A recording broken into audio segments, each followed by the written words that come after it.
Good afternoon. Again, my name is Daniel Terrace. I'm Director of the International Center for Ethics, Justice, and Public Life. I'd first like to extend my thanks to Justice Richard Goldstone and Ambassador Dory Gold for honoring us with their presence tonight.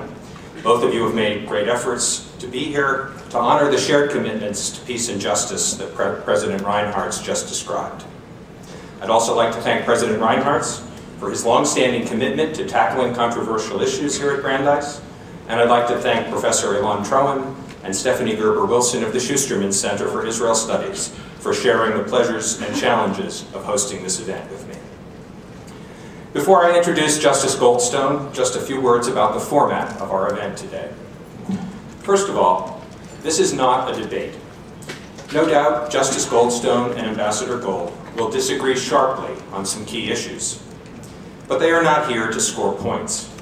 This event is an exploration of both a specific situation and of important principles.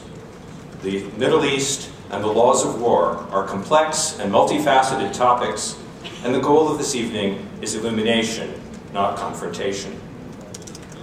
Following my introduction, Justice Goldstone will speak. Professor Troen will introduce Ambassador Gold, who will speak as a respondent. I will then moderate a question and answer period, during which we will ask for succinct questions for both speakers from the audience, with priority, as President Reinhardt's indicated, for Brandeis University students and faculty. Professor Troen will then ask our speakers for closing comments and offer some final remarks. This event is neither the first word nor the last on this subject here at Brandeis. It is part of a continuing conversation on this campus that involves a broad spectrum of voices and opinions. Informed discussion starts with careful listening, and I reiterate President Reinhardt's request that we show our speakers today the courtesy and civility for which this community is known. I also ask that you honor our request that no cameras or cell phones be used during this event.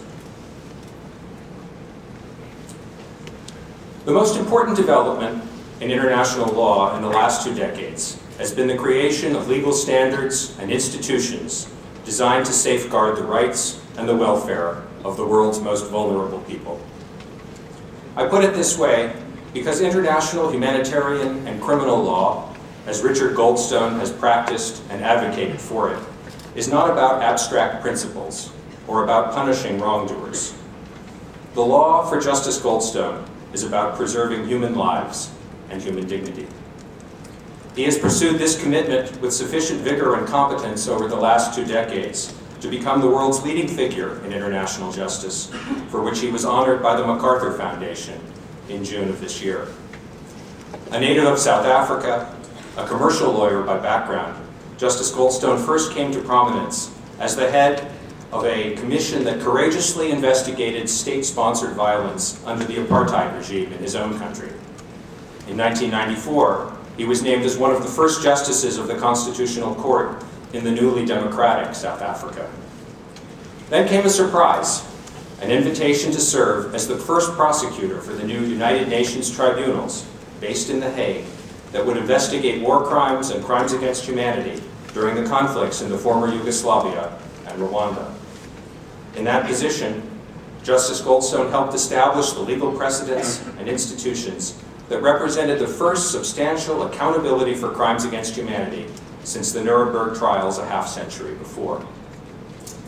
Through his service as a judge and a prosecutor, Justice Goldstone developed a reputation for independence and integrity that made him a natural choice for controversial assignments in the international community.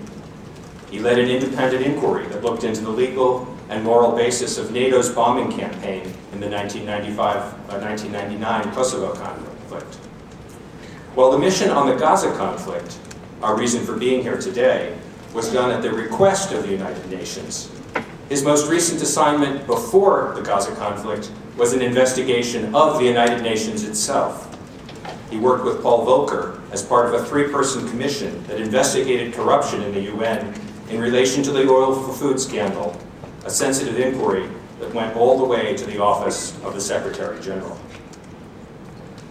In April of this year, he agreed to head a United Nations mission to investigate the Gaza conflict, working as the head of a 4-person team that included a Pakistani human rights expert, an Irish military expert, and a British expert on international law.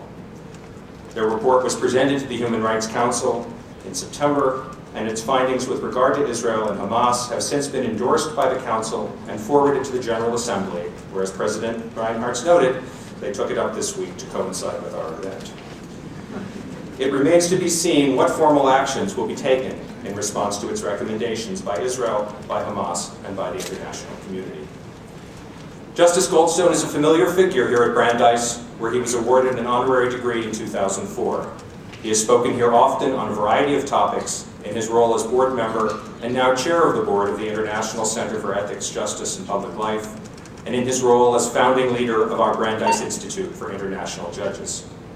Needless to say, members of the Brandeis community do not always agree with his stances and opinions, but his character and commitment to principle have always commanded this community's respect. Please join me in welcoming Justice Richard Goldstone.